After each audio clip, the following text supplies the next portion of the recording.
If your computer lacks secure boot capability, upgrading to Windows 11 is not possible. And when you're checking for updates, you might receive an error like this. If you're also encountering the same problem, here are some troubleshooting steps you can follow. First, what you can do is enable Secure Boot, and you can do that by navigating to Settings, select System, click on Recovery, then select Restart Now option under the Advanced Startup. Once done, select Troubleshoot, go to Advanced Options, select UEFI Firmware Settings, then restart your computer.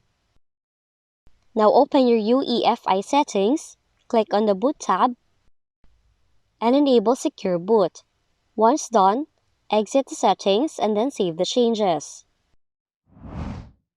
Alternatively, you'll also bypass TPM and Secure Boot altogether and force upgrade to Windows 11. You can do that by searching for regedit, go to this path, right-click on Most Setup, and add a new dword entry. Then name it like this, double-click on it, set its value to 1,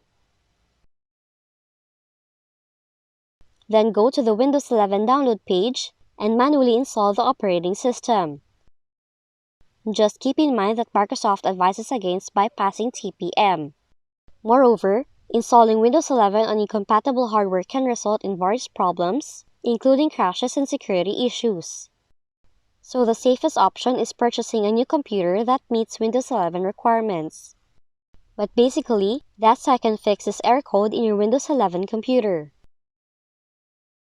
If you found this video helpful, kindly like and subscribe. You may also click and turn on the notification bell so you can be notified from whenever we release new videos.